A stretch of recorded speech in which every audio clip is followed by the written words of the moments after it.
Barthélémy Diaz et le khalife de Léona Niassène. Autre chose dans l'actualité. D'ailleurs, aussi sans plus tarder du côté de la régie, la session de Barthélémy de Abass Fall à la tête de la mairie de Dakar a eu une conséquence immédiate sur son avenir au sein du gouvernement. Conformément à la doctrine de Pastef qui proscrit tout cumul de fonctions exécutives, le désormais maire de la capitale a décidé de quitter son poste de ministre du Travail. Alors, nous avons acté exactement. Donc, on a une consultation entre Sonko et le président Bassirou Diomaye Diakhar Faye. Le cas de Abass Fall désormais réglé au sein du nouveau gouvernement. Donc, selon des informations, il y a une libération morale. Cette décision a été prise après une consultation avec le président Bassirou Diomaye Diakhar Faye et le premier ministre Ousmane Sonko. Le parti fidèle à sa ligne de conduite a ainsi pris sa décision. Il entend ainsi maintenir la cohérence entre ces principes de gouvernance et la gestion des responsabilités publiques. Donc, ce départ devrait entraîner un réaménagement ministériel dans les jours à venir. Des changements sont attendus non seulement dans la composition de l'équipe gouvernementale, mais également dans la répartition de certains services stratégiques. Alors, enfin, analyser, c'est-à-dire doctrine, bien passif, si tout cumul de fonctions wala kon mandat exécutif le lépp ak électif daf koy daal di bañ naka ko daal di jàngatee. Oui, c'est une logique boo xamante ne moom ci ndey bi liggéey Abass Fall wax na ko. Abass Fall avant qu'il soit nommé élu maire de Dakar, il l'a déclaré. Il a dit toutefois man Abass Fall, je suis élu à la tête de la mairie de Dakar. J'abandonne ou bien je déclare forfait je rends mon ministère de travail. Donc il a dit. Aujourd'hui, on attendait pour que ce Abass Fall là applique ce qu'il a dit. Et il a appliqué. Il a dit tout simplement, je quitte mon poste de ministre, je vais me concentrer uniquement sur la mairie de Dakar. Et le gouvernement est tenu de respecter l'opinion de Abass Fall. Je crois qu'ils l'ont compris. Parce que nous sommes un projet là-bas, le projet de Pastef. Ousmane Sonko l'a dit. Donc, le cumul de fonctions, nous sommes Pastef, ils ne sont pas dans ça. Ils veiller à ce que nous ne pas cumuler cette fonction. Donc, une fonction, autant pour moi, une fonction de ministre, Mounoko bolé ak maire, surtout une mairie de Dakar. Mounoul ande, ça ne peut pas fonctionner. Tu es en même temps maire, tu es en même temps ministre. Non, Mounoul nek.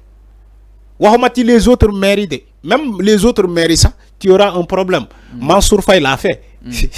Avec Macky Sall, on a des ministres et des maires. Des ministres et des maires. Qui diamant Macky Sall. Mais aujourd'hui, pour que tu sois ministre en même temps maire d'une localité, mais tu peux pas jongler avec les deux fonctions. C'est ce que Abass Fall a compris, c'est ce que Pastef a compris. Ni que ils vont respecter la décision de Abass Fall. Pastef, le gouvernement est tenu de respecter la décision de Abass Fall, de quitter ses fonctions de ministre pour aller uniquement se concentrer sur la mairie de Dakar. Parce que la mairie de Dakar, c'est équivalent d'un poste ministériel. Tu as un budget à gérer, tu as toute une ville à gérer, tu as des grands chantiers. Parce que la mairie de Dakar, quand même, traîne des chantiers. Tu as de grands chantiers à réaliser. Et aussi, il faut que tu à Dakar. Il ne s'agit pas d'être élu maire de Dakar comme ça. Il y a un travail qui t'attend. Abass Fall le connaît. Il sait qu'il y a un travail derrière cette élection. Il y a un travail qui l'attend. Te liggéey bobu, il faut que mon matal ko. Te liggéey bobu, il faut que mu def ba Dakar way xamni que luñu doon xaar ci le maire de Dakar Abass Fall mo koy matal. C'est ça le cas. Donc, on est tenu de respecter la décision de Abass Fall. Tout le monde, dans Pastef. Parce que tu sais un slogan là-bas. Le cumul de fonctions. Tu sais un slogan là-bas. Djoub, djoubel, djoubanti. Voilà. Donc, Abass Fall, aujourd'hui, la décision qu'il a prise, donc, c'est tout à fait normal. Il s'est inscrit sur cette logique de Djoub Djoubal Djoubanti. Il s'est inscrit aussi sur cette logique de cumul de fonctions. Il y a Pastef dañ koy bannir.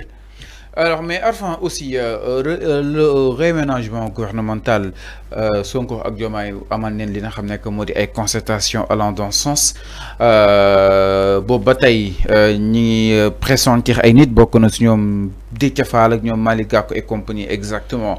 Ouais, est-ce que l'heure est au réaménagement, Arfan? Mais bien sûr. wax naa ko fi keroog. dafa am lu doxul mais ci gouvernement bi non non non du dafa am lu doxul. mais non non non non non doxul moom non c'est pas comme ça. remplacement mën na am. exemple Abass bu nekk remplacé. Fallou déjà il y a des postes vacants. ban bi mais le ministère du travail Abass Fall c'est un poste vacant. ak ban. mais non même les nominations ça reste. Oui ça reste. Je t'assure ça reste. Voilà ça reste. Voilà donc moi c'est tout à fait normal le réaménagement le remaniement ministériel sénégalais ñu ngi koy xaar loolu c'est dans l'ordre normal des choses. Un gouvernement qui veut fonctionner, un gouvernement qui veut performer, mais on change. On n'a pas dit quasiment que le gouvernement bi doxul ñu fa nek liggéey ñu dédét waxuñu lolu dañu né même un match de football, une équipe de football en deuxième mi-temps le coach essaie d'amener quelques changements, quelques ajustements pour équipe bi gëna performer. Mais un gouvernement c'est comme une équipe de football. Tu as une première une première équipe qui entre d'abord, les 11 de départ. Nous avons gagné en 2024. Ils ont mis en place des ministres, ils ont mis en place le premier gouvernement. Premier gouvernement, mais ils ont fait 17 mois. Quand tu fais 17 mois, tu évalues les fonctions, tu évalues les compétences, tu évalues aussi le fonctionnement de l'administration, le fonctionnement du gouvernement, tu aussi évalues le fonctionnement de chaque ministre.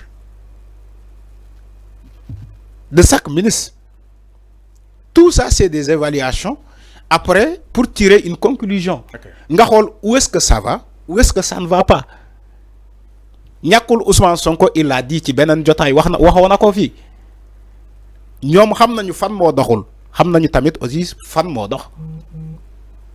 Légui fu doxul nonu, fofu lañu né il faut que ñu remplacer ay éléments. Waxuma ñu dak ay ministre dédét dama né bu féké ministre diw ak ministre diw fonctionné wul comme normalement, lu ñu bëgg mu fonctionner, il faut que ñu remplacer ces ministres là. Ñu yobul len fenen, ñeneen ñëw remplacer len ci ministère yoyu. Comme on le dit, appelé à d'autres fonctions. Mais c'est comme ça. Fallo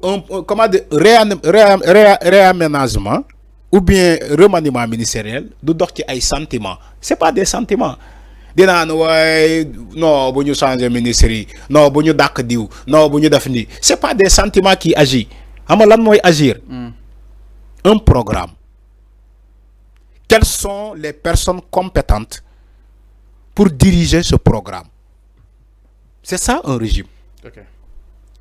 Quelles sont les personnes compétentes pour diriger ce programme PASTEF, Horizon 2050?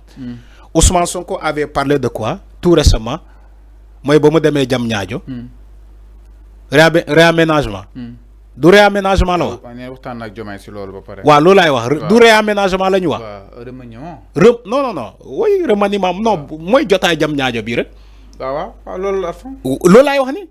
Mais quand il parle de réaménagement, il faut trouver l'équilibre. Il faut trouver les personnes qui peuvent comme diriger ce réaménagement là.